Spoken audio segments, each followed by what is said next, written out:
In today's video, I break down the 3 things that I like about high ticket sales and the 3 things that I don't really like about high ticket sales. Make sure to watch this video. Hey, what's going on? My name is Kevin. I'm a high ticket sales strategist, YouTuber, and former pharmacist as well. And chances are you're probably stumbling upon this video because you want to know whether being a high ticket sales closer is actually worth it. And if you're into high ticket sales, make sure to subscribe to this channel, hit the bell so you stay updated for all my videos on high ticket sales as well. So in today's video, I break down the 3 things that I love about high ticket sales and the 3 things that I don't like about high ticket sales. Now, before I kind of dive into that, I think it's important to know my experience with high ticket sales as well, because everybody is going to be a little different. So believe it or not, I actually never wanted to be in high ticket sales or be an inbound closer. I kind of fell into it, believe it or not. About 3 years ago, I actually left pharmacy and I was trying to find something that could replace my income from pharmacy altogether, right? And to be honest with you, I actually wanted to do more copywriting or digital marketing related as well. But there was one problem. I was scared of selling my services, ironically, right? And so my friend, during that time where I was just trying to look for different careers and whatnot, my good friend, he told me to take this really great course because it's really changed his life. He was meeting all these different people, and it was actually Dan Locke's high ticket closer program. And if you feel some type of way about Dan Locke and whatnot, totally understand where you guys are coming from. But that's, I mean, the truth is that's where I got my first exposure to high ticket sales. And man, it was such a crazy journey. I was meeting so many different high performing people. I met consultants, lawyers, doctors taking this program, and we were all learning these concepts of how to persuade and stuff. And then we get thrown into a real world and we're like, great, we're excited. We know how to close, which we really didn't. And we go out into our world and we had to look for our clients. And I struggled a lot looking for my clients, to be honest with you, right? But through networking, through multiple people, because I took a lot of online courses, I was able to, with a group of friends, get on this major offer that was scaling really, really quickly. And my first client was a ClickFunnels 2 Comma Club person. Honestly, I'm not a huge fan of ClickFunnels, to be honest with you, but it's where I got my humble beginnings. I went on the offer and I completely bombed. Okay, so I bombed I was like so close to getting terminated off the offer, but at that moment, I just realized that I had to get better. And then I started networking with the top people in the industry.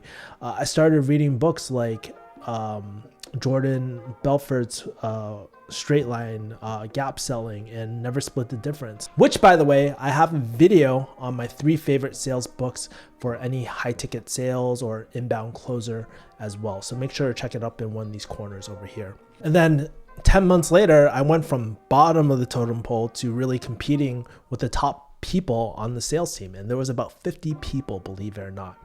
So I became friends with a lot of these people, including Ty Lopez's old former sales manager, Russell Brunson's sales manager, and all that. So I got to meet so many different personalities and really learn from them, model their processes, and get better. And so after being in high ticket sales for about 2 or 3 years at this point, I want to give my perspective of the 3 things that you should know that are really great about high ticket sales and things that aren't so great. And these are the things I wanted to bring up because no one in this industry really talks about these 6 points I'm about to present to you. So yeah, let's dive into it. So first thing, let's get the cons out of the way. Let's talk about the things that aren't so great about high ticket sales. And the first thing I'll bring up to you is that you only have partial control of your time. So think about it. When you are closing, you are speaking to a prospect for a certain amount of time, right? Whether they close or not. And so you're essentially trading time for money at this point, right? Sure, if you're a 1099, you're an independent contractor like I was, right? You can control your fulfillment hours, meaning how many hours you want to commit to a client, but you are still exchanging time for money unless you have recurring commissions, which we'll talk about later. You still have to work with clients. You still have to meet with clients to make sure that everyone's on the same page. And the truth is, some are great, some suck, and it really depends on your client. Sometimes there might be a minimum amount of hours that you need to work, or they'll terminate your contract as well. So I think that's something that's really important if you really value your time a lot. So this goes both ways. If you find a client that, really values work-life balance, then maybe you can get away with taking 2 or 4 calls per day, right? But sometimes you meet a client that will demand more of your time, or they'll terminate your contract. So just keep in mind, when you're doing high ticket sales, this isn't passive or passive income or anything like that. For the most part, you have partial control of your time, and you're exchanging time for money as well. So point number 2, the other thing that you should probably consider, which I would consider a con for high ticket sales, is that there's a high turnover rate for clients. Luckily for me, I've stayed with my clients for quite a long time, but you got to keep in mind, especially if you're dealing with the more earlier companies, things like ClickFunnels 2.2 Comma Club clients, there's typically a lifespan for these products. Every offer kind of dies out at some points.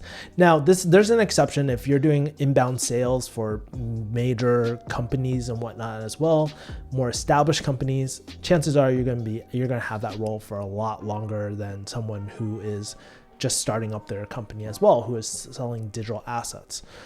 The thing you gotta keep in mind is that market saturation can happen, especially if your client is really pumping out paid ads like very aggressively.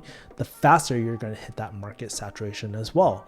And just keep in mind too, sometimes is a high drop-off rate because of the quality of leads, and that's something that you don't have control over all the time.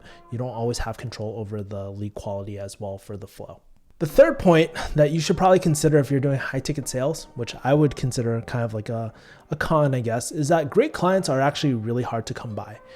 The ideal place to find a perfect client is something I call the S curve, right?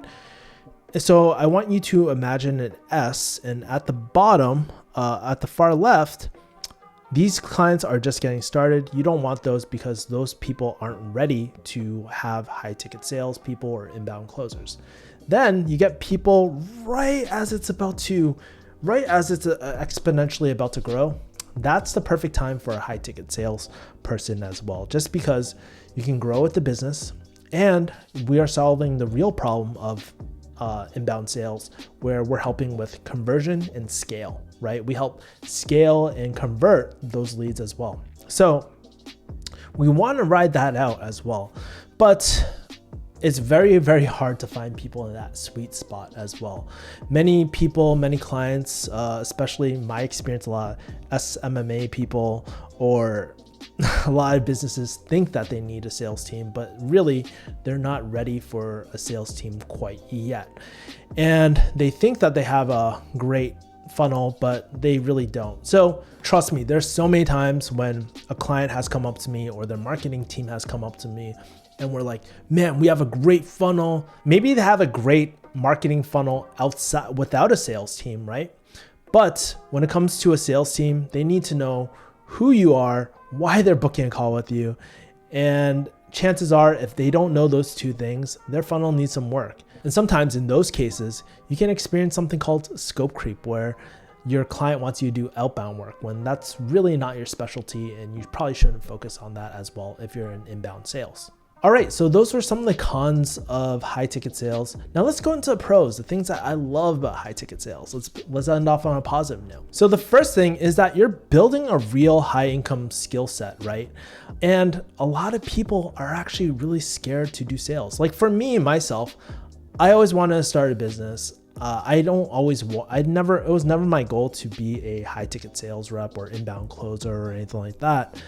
But my goal was to really start my own business. And the two most important things that you need for any business is sales and marketing. So you're tackling the first thing as well.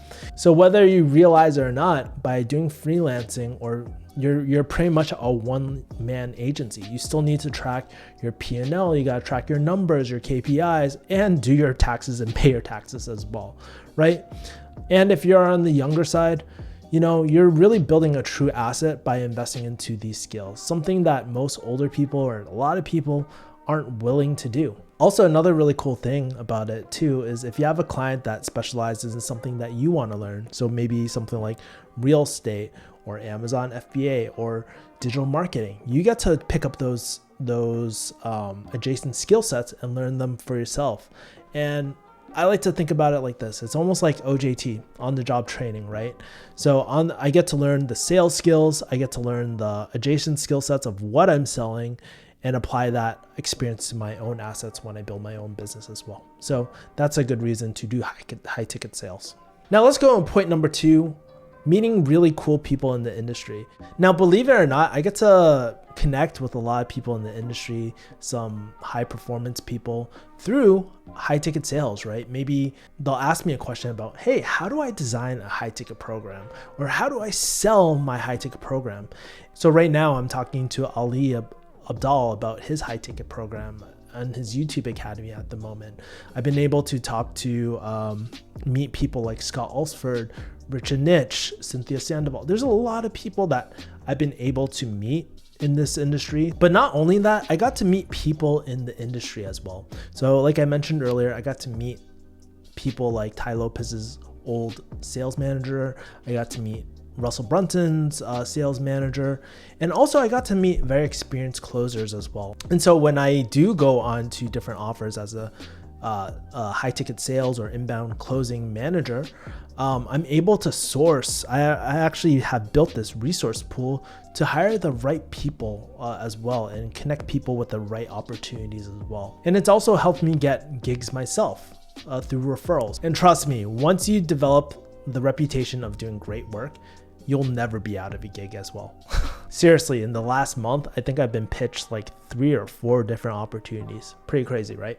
And let's dive into a third thing on why I love high ticket sales. And it's really having the ability to have a remote life. You know, thinking back on my pharmacy career, I'd be stuck in this very, very small pharmacy for 12 hours a day. And it made me so miserable. And fast forward to this day, sometimes I feel like I'm retired, right? I don't have to work. If I'm a 1099, I don't have to work unless I really want to, right? And I have more control, especially if you're a independent contractor. You can control your time for the most part, where you want to work, and how much you want to scale your income up to a point. I will tell you this: high ticket sales, sometimes you can make a ton of money where you're making like $16,000 per month, right? And then sometimes you barely make anything too. It goes ups and downs. And for me, this actually sustains my ideal lifestyle as well. And if you have the right offer too, for example, digital marketing offers where they offer recurring commissions as well, you get to actually build up this passive income. For example, one of my really good friends who I helped close a major deal for him, we get recurring commissions to this day, and that was over a year ago, and I still get that. And so that's the closest passive income you'll get. Now, those are my 6 reasons on whether being an inbound closer or a high ticket sales closer is actually worth it. If you're in the industry, what were some of the things that popped out at you? What are some of the things that you learned from this video? Or what are some of the things that I didn't mention on the video that you're thinking about? I'd love for you to comment below. If you're also curious about closing, I'll be launching a lot of cool content on high ticket sales, both free and paid, on this channel. So make sure to hit the bell, hit the subscribe button to stay tuned for all that. And I also have a playlist too that you'll probably be really interested in if you like high ticket sales as well. And also at the current moment, I'm working on a high ticket sales checklist where you can see the 12 absolutely necessary steps to build a effective high ticket sales process as well. So make sure to check that out for free. I'll leave a link below when it's out, and that's pretty much it. Meanwhile, just watch more of my videos about closing. Sound like a plan? I'll talk to you guys later. Take care. Peace.